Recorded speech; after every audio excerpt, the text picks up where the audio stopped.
jadi begitu ya. Nah, kita akan berbincang-bincang bersama dengan Kepala Dinas Kependudukan dan Catatan Sipil Kabupaten ND, Lambertus Sigasare ya, atau yang akrab disapa dengan Ebi Sigasare melalui sambungan telepon.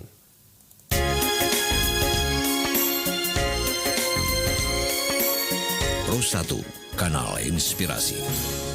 Halo, selamat pagi Pak Ebi. Selamat pagi Pak Ridwan. Iya, Pak Ebi, ini terkait dengan berbagai inovasi yang terus dilakukan oleh Dinas Dukcapil Kabupaten ND. Sebelumnya ini saya dapat informasi juga ini mendapat penghargaan begitu ya Pak Ebi ya? Betul sekali. Itu dari mana saja penghargaannya Pak Ebi? Yang pertama dari Bupati ND, dari Bupati ND terhadap indeks kepuasan masyarakat. Okay. Terhadap indeks kepuasan masyarakat layanan Adminduk itu kita memperoleh penghargaan dari Bapak Bupati ND dalam bentuk sertifikat. Gitu. Okay. Kemudian dari penilaian Ombudsman Republik Indonesia, walaupun ND itu masuk dalam kategori pelayanan terburuk, tetapi Dukcapil sendiri sebenarnya memperoleh skor yang cukup tinggi ya, 78,74. Okay. Dari beberapa OPD yang dinilai, Dukcapil sebenarnya masuk dalam kategori baik. Kemudian yang terakhir surat keputusan Menteri PAN RB terhadap penilaian pelayanan publik, penilaian kinerja pelayanan publik, Dukcapil ND juga memperoleh skor yang cukup baik ya, 3,05. Itu masuk dalam kategori baik ya. Jadi dua penilaian dari satu lembaga resmi negara, Ombudsman, dan yang satunya surat keputusan Menteri PAN RB yang penilaian dari Kementerian PAN RB yang dituangkan dalam surat keputusan Menteri, kita masuk dalam kategori baik. Oke, ini menunjukkan inovasi-inovasi yang terus dilakukan oleh Dukcapil ND ini ada indikasi keberhasilan begitu ya dengan beberapa penghargaan yang sudah diterima begitu Pak Ebi. Iya, bisa dikatakan seperti itu. Ya. Jadi segala macam inovasi yang sudah kami lakukan membuktikan bahwa hasil penilaian kami masuk dalam kategori baik. Ya. Pak Ebi, Dinas Dukcapil ini di Kabupaten ND ini salah satu dinas yang paling banyak begitu ya dikunjungi oleh masyarakat Kabupaten ND. Ini setiap harinya kalau kita lewat di Jalan Wirajaya pasti melihat masyarakat begitu banyak ya yang datang ke sana. Nah, tentunya ini mendorong berbagai inovasi terus dilakukan. Nah, salah satunya ini upaya untuk menghadirkan pengurusan Adminduk begitu. Satu hari jadi begitu Pak Ebi ya. Iya, betul sekali. Jadi memang kalau kita lihat di awal tahun 2022 ini antusias masyarakat untuk kepemilikan dokumen Adminduk ini sangat tinggi ya. Sangat tinggi. Nah, tentunya kami terus berbenah ya. Artinya Dukcapil terus bergerak dan kami boleh menyatakan bahwa tingginya partisipan masyarakat untuk kepemilikan dokumen Adminduk adalah keberhasilan Dukcapil ya. Keberhasilan dalam arti mensosialisasikan dan mengedukasi ya, segala macam cara kita lakukan sehingga masyarakat itu merasa bahwa sekarang untuk urus dokumen Adminduk itu bisa sehari langsung jadi ya. Jadi kami punya inovasi yang namanya Sapadia ya. Inovasi ini sebenarnya sudah berjalan hampir 1,5 tahun. Sapadia itu akronim dari sehari pasti jadi akta. Ya, akta. Ini awal dari inovasi. Ya. Nah, dalam perjalanan ternyata setelah kami melakukan reparasi pelayanan, tidak lagi akta, tapi Adminduk. Jadi A yang terakhir, Sapadia A yang terakhir itu bukan lagi akta, tapi sudah Adminduk, ya, administrasi kependudukan. Jadi lebih luas lagi begitu Pak Ebi ya? Ya, lebih luas lagi. Jadi semua layanan, baik itu KTP, kartu keluarga, pindah penduduk, dan akta-akta itu bisa sehari langsung jadi, dan kami sudah bisa memastikan bahwa bagi masyarakat yang mendapat nomor antrian itu dokumennya sudah pasti sehari langsung jadi. Ya. Jadi seperti itu. Oke, jadi apapun administrasi kependudukan yang dibutuhkan masyarakat sehari langsung jadi. Ini sudah berjalan berapa lama ini Pak Ebi? Ini sudah dari Januari. Jadi start 2022 itu sudah sehari langsung jadi. Jadi kita pastikan yang mendapat nomor antrian itu sudah pasti langsung jadi, ya, dan sudah kami buktikan sampai dengan saat ini, ya, saat ini. Oke. Berjalan dari Januari hingga saat ini pasti tidak mulus begitu Pak Ebi ya. Ada kekurangan-kekurangan yang dialami begitu Pak Ebi, atau semua berjalan dengan baik Pak Ebi? Yang jelas bahwa banyak juga masyarakat yang tidak melengkapi persyaratan, ya. Jadi kami pastikan lagi bahwa kalau mendapat nomor anti dan persyaratannya lengkap itu sudah pasti jadi, ya. Kalaupun seandainya tidak jadi, itu berarti ada gangguan jaringan internet atau listrik yang mati lampu, ya.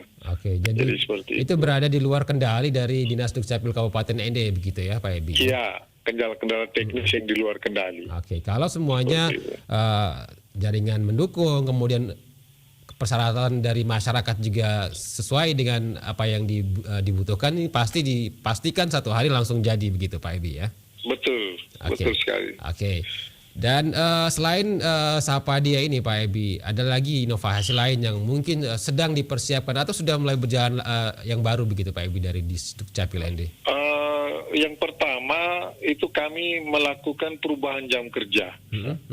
Jadi yang awalnya itu pelayanan Senin sampai Jumat dari jam 8 sampai jam 12, istirahat 1 jam, kemudian dilanjutkan lagi jam 1 sampai jam 3.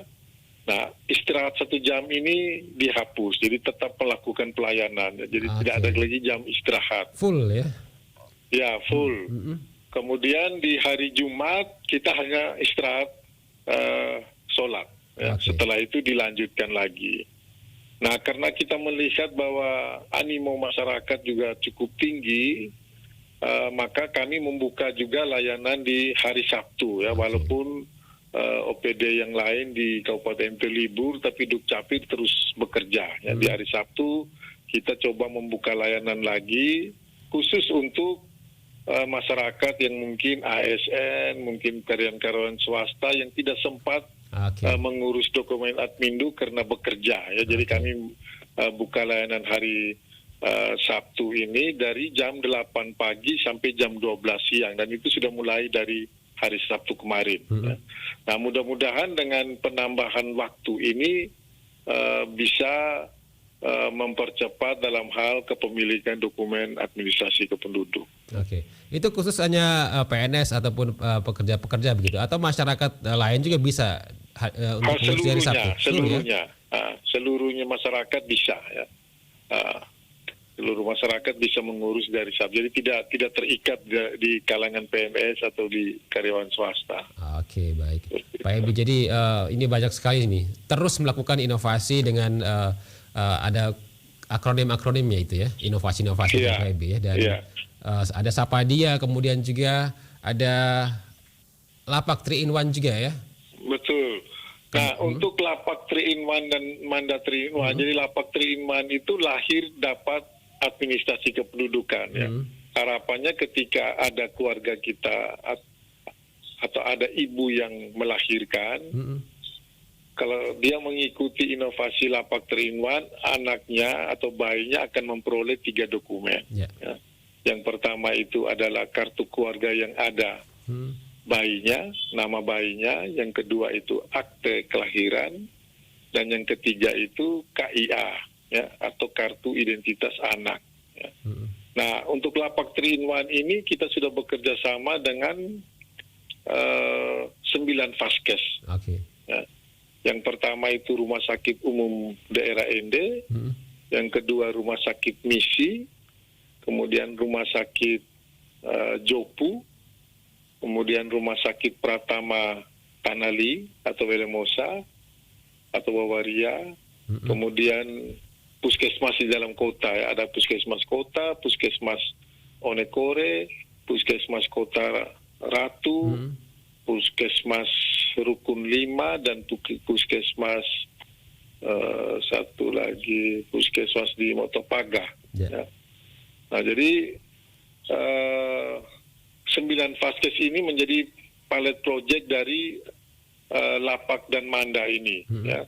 Jadi kalau ada ibu yang melahirkan di 9 Vaskes ini, tentunya petugas di Vaskes ini akan menawarkan untuk mengikuti atau mengurus dokumen adminduk menggunakan inovasi Lapak. Ya. Yang kedua itu inovasi Manda 3-in-1. Ya, Manda 3-in-1 ini artinya akronimnya mati nanti dapat administrasi kependudukan. Ya. Harapannya kalau orang mengikuti inovasi ini, dia akan memperoleh 3 dokumen. Ya. Yang pertama itu kartu keluarga yang sudah tidak ada nama almarhumnya. Yang kedua itu akte kematian. Yang ketiga itu KTPL yang sudah berubah status. Jadi kalau pasangan yang meninggal, salah satu meninggal, maka KTP-nya dari kawin menjadi cerai mati. Ya. Nah, inovasi Manda ini sudah berjalan bagus ya. Jadi kemarin kami ada penyerahan langsung ke pintu rumah. Ya. Karena untuk mendukung inovasi Manda ini kami telah membentuk petugas pemakaman, ya, petugas registrasi pemakaman. Jadi sekarang sudah ada petugas registrasi pemakaman yang sudah kami bekali dengan pembekalan teknis. Ya. Tugas mereka ini mendata peristiwa kematian.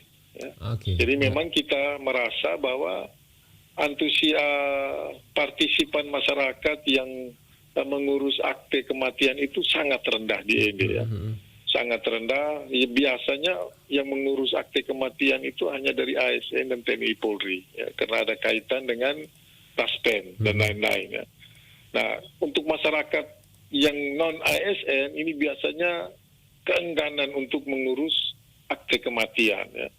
Nah, makanya kami membentuk petugas registrasi pemakaman supaya jika ada keluarga yang meninggal yang akan dimakamkan di pekuburan, biasanya melaporkan ke petugas pemakaman untuk izin menggali. Nah, disitulah kita mulai petugas ini mendata. Ya. Mendata, kemudian meminta keluarga almarhum untuk melengkapi persyaratan. Kemudian secara kolektif juga mereka membantu Dukcapil dalam mengurus di kantor. Mengurus di kantor. Nah, minggu lalu kami hadir di Kelurahan Kota Ratu karena petugas pemakamannya mengurus semua dokumen itu, dan kami antar langsung dari rumah ke rumah. Ya. Dokumen ini sebagai bentuk spirit untuk masyarakat bahwa jika ada yang meninggal dan mengikuti inovasi Manda ini akan memperoleh 3 dokumen sekaligus. Ya. Dan ini sudah berjalan bagus sekali. Mudah-mudahan 7 petugas pemakaman yang kami bentuk ini yang terdiri dari petugas pemakaman Gereja Katolik Katedral, petugas pemakaman Gereja Katolik Onekore, petugas pemakaman Gereja Katolik Motapaga, petugas pemakaman Gereja Shalom, kemudian petugas pemakaman Onewitu, Kelurahan Kota Ratu, kemudian petugas pemakaman Boanawa yang Muslim, dengan petugas pemakaman di Motapaga. Ya, 7 petugas pemakaman ini juga menjadi pilot project. Ya, dia akan berkembang. Begitupun dengan desa-desa yang sudah kami bentuk petugas registrasinya untuk juga mendata peristiwa kematian ya, dan melaporkan ke Dukcapil. Seperti itu. Baik Pak Ebi, ini inovasi sudah banyak sekali, sudah dapat penghargaan juga. Nah, untuk kedepannya nih Pak Ebi, apa nih yang menjadi harapan dari Dinas Dukcapil Kabupaten ND untuk terus mensukseskan program-program inovasi-inovasinya ya, selain kesadaran dari masyarakat sendiri Pak Ebi? Yang jelas bahwa Dukcapil terus bergerak ya. Dukcapil terus bergerak karena memang dokumen adminduk ini adalah hak dan wajib diberikan oleh pemerintah. Ya. Dan sosialisasi dan edukasi akan terus Dukcapil lakukan agar masyarakat sadar akan pentingnya kepemilikan dokumen Adminduk. Ya. Karena memang untuk memiliki dokumen itu tidak seperti yang dibayangkan masyarakat. Ya. Kalau memang kendalanya jarak, ya, kami sudah membentuk petugas registrasi desa dan kelurahan, ya, bisa mengurus administrasi kependudukan di kantor desa. Ya, nanti petugas ini yang secara kolektif mengurus ke kantor Dukcapil. Ya. Dan satu hal yang harus masyarakat ketahui bahwa tidak ada yang tidak bisa, ya, tidak ada yang tidak bisa. Semuanya masyarakat punya hak untuk memiliki dokumen Adminduk. Ya. Yang tidak bisa itu untuk masyarakat bahwa Anda tidak ingin mengetahui. Ya.